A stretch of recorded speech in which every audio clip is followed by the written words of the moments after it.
का काम, मुझे भी नहीं बीजेपी तो इस्तेमाल कर रही ठीक से। मैं तो कह रही हूँ मेरी किताब, अब देखो, अब ये सारे फैक्ट्स आए, आपने कभी बुरा मत मानना, पर मुझे ये कहने का हक होना चाहिए, आपने कभी बीजेपी किसी नेता के मुंह से टेलीविज़न में ये बातें सुनी? पहली चुनाव में नरेंद्र मोदी कैसे अच्छे चुनाव जीते, मुसलमानों के साथ उनके क्या, कभी सुनी? क्यों? आप पूछो, ये पूछो क्यों नहीं, ये क्यों नहीं बोलते कि मधुकिश्वर की किताब में रिसर्च है, पढ़ो, पढ़ो ना भी सही, आपको कभी उनकी तरफ से मैसेज आया? अब पूछो क्यों नहीं कर रहे, क्यों नहीं? जो फैक्ट्स मैं दे रही हूँ उनको तो पता होने चाहिए थे ना, उनको करने चाहिए थे। जफ़र सरेशवाला को, आसिफा खान को, डीजी सैयद साहब को, जो बीजेपी में हैं, कुछ सूफी लोग हैं, कई सारे मुसलमान हैं जो बड़ी खुशी से, महेश भट्ट ने, कई मुसलमान हैं, मैं लिस्ट दे सकती हूँ, बापू सादत हैं भरूच में, बहुत उम्दा, कितने जगह के मैं मुसलमानों की लिस्ट दे सकती हूँ जो बड़ी खुशी से आएंगे बताने के लिए। सलाया के जो म्यूनिसिपल कॉरपोरेशन के चेयरपर्सन, गजब की इंटरव्यू है, मैं चला दूंगी, उनको बुलाना चाहिए। कैसे 95% मुस्लिम विलेज में 27 के 27 बीजेपी की टिकट से जीतते हैं। ये ऐसे व्यक्तियों को लाके बीजेपी को सारे देश में घुमाना चाहिए था, क्यों नहीं घुमा रहे, ये पूछना। मैं तो नहीं घुमा सकती। हाँ, see George Fernandes, one of the few socialist जो वाकई ईमानदार रहे, बहुत सिंपल ज़िंदगी थी उनकी। जब मैं जानती थी उन्हें, जब वो डिफेंस मिनिस्टर भी थे, आप मानोगे उनके घर में चौकीदार भी, कोई सिक्योरिटी नहीं होती थी, आप सीधा उनके बेडरूम तक जा सकते थे, कोई रोक टोक नहीं थी। तिब्बत के रेफ्यूजी हैं उनके घर में, बर्मा के रेफ्यूजी हैं उनके घर में, जिसका भी समस्या है जॉर्ज के पास। इवन एज डिफेंस मिनिस्टर इतना खुला उस व्यक्ति का घर था, 3 खादी के कुर्ते उसके पास थे, वो धोता भी खुद था। तो ऐसा व्यक्ति जो वाकई ही सिंपल, मैं उसका घर खुद देखी हूँ, उसका रहन सहन खुद देखी हूँ, कितने खुले माहौल में वो रहता था, कोई भी चला जाता, गरीब अमीर, बिना रोक टोक के। ऐसा व्यक्ति जो भ्रष्ट होता है वो ऐसे नहीं जीता। अब चार्ज क्या लगाया? जया जेटली जो उनकी पार्टी की जनरल सेक्रेटरी थी, उनकी अच्छी दोस्त थी, मेरी भी अच्छी दोस्त है, और बहुत उनका अच्छा काम है हैंडीक्राफ्ट्स में। ये कोई ऐसे उठाई हुई लड़की नहीं थी, औरत नहीं थी, बहुत हिस्टोरिक काम किया उन्होंने इंडियन हैंडीक्राफ्ट्स के लिए, ठीक है। अब उसके पास कोई आता है तहलका के स्टिंग वाला और कहता है कि हम जॉर्ज साहब से मिलना चाहते हैं, हमारे पास कुछ इक्विपमेंट है। तो कहते हैं मैं बोल दूंगी।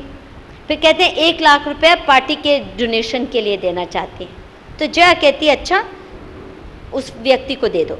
अब पार्टी को डोनेशन तो सब देते हैं, 1 लाख रुपया।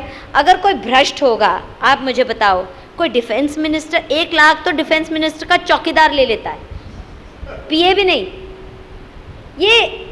और इसको लेके ये कहा कि डिफेंस मिनिस्टर बेईमान है, इसको लेके उसको इतना जलील किया। कहीं जॉर्ज फर्नांडिस से वो मिले नहीं, जॉर्ज फर्नांडिस ने कोई कॉन्ट्रैक्ट दिया नहीं, जॉर्ज फर्नांडिस टेप में है नहीं, सिर्फ जया जेटली के साथ इतनी सी बात है, हमें अपॉइंटमेंट चाहिए, वो किसी को भी मिल जाती थी। दूसरा 1 लाख रुपया कहते पार्टी फंड के लिए, उसने कहा दे देना उस व्यक्ति को, बस। ये कोई चार्ज है एक डिफेंस मिनिस्टर के लिए? इतना उसको जलील किया और बीजेपी समझ ही नहीं पाई कि ये व्यक्ति उनका सुरक्षा कवच था। डिफेंस मिनिस्ट्री में धांधली कम कर रहा था, क्लेंजिंग कर रहा था। जैसे जनरल वीके सिंह जो अब आए हैं बीजेपी में, ये भी सफाई कर रहे थे करप्शन की, उनको भी किस तरह से फंसाया कांग्रेस ने, उल्टे सीधे चार्ज किए, तो कू करने जा रहे थे, कोई करप्शन चार्ज नहीं मिला। तो ये ऐसे ईमानदार व्यक्ति को निकाल के अब देखा अपने कैसे घोटाले हो रहे हैं। तो उसको गिराने का मकसद ही था, एक तो बीजेपी का इमेज कि अरे ये तो कॉफिन चोर, ये चोर, वो चोर, बिना बात के। तहलका इतना झूठ और पाप किया है कि मैं बयान नहीं कर सकती। तो आज जो जेल में बैठे हैं तरुण, ये सच में बद्दुआ है बहुतों की। और बहुत से ईमानदार अफसरों को भी उन्होंने जलील किया डिफेंस में। भ्रष्ट को किया तो किया, पर इतना गलत स्टिंग ऑपरेशन था। इट वाज जैसे बाबू बजरंगी का, बिल्कुल झूठ। एसआईटी सिद्ध कर चुकी है कि यह हादसा हुआ ही नहीं। तहलका वाले, कोबरा पोस्ट वाले बाबू बजरंगी को ले आते हैं क्योंकि बाबू बजरंगी दंगाई हैं। नरेंद्र मोदी ने ऐसे दंगाइयों को मदद नहीं की।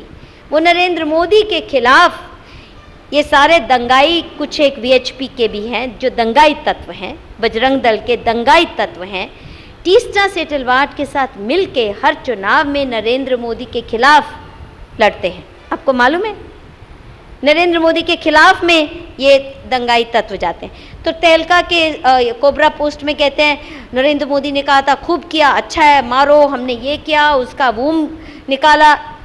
एसआईटी और सारी रिपोर्ट तहकीकात कहते हैं ऐसा हादसा हुआ ही नहीं है, फिर भी वो शेखी कर रहे हैं। तो ये वैसा ही जॉर्ज फर्नांडिस वाला sting operation. Is he? Yeah, he's from Mangalore, man. Is he liked here? Yeah.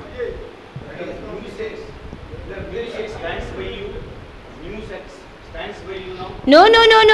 I had to cancel it. They stole my footage. They are cheats.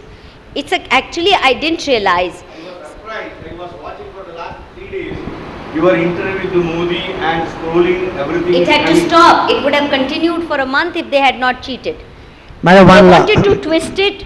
I had to fight. They wanted to misrepresent it. So I said, you have to stop. Yeah. See, I'm going to post them. No channel wants them. Even Rajat Sharma didn't want them. I offered him without wanting any money, nothing. He never took. Even after NewsX, I cancelled the series. He's not, what can I do? So I'll put it on YouTube. From tomorrow onwards, you will see more and more interviews of Narendra Modi on YouTube. Madam, yeah, one thing I want to say on thing, madam. Why don't you use the social media to publicize the truth, what you have seen, so it can reach entire India within shortest time? See, I'm trying that, but you have to help. All of you should help. I'm doing my best. Actually, all of you know me through social media only, right? Twitter, this, that. If there are no more questions, shall we wind up this? Thank you very much, madam. There's a very, very big thank for you, Madhu Purnima Kishwarji, for being in Mangalore, sharing the truth and showing the true face of Gujarat and the true face of Narendra Modi to all of us. Jai Hind. Thank you.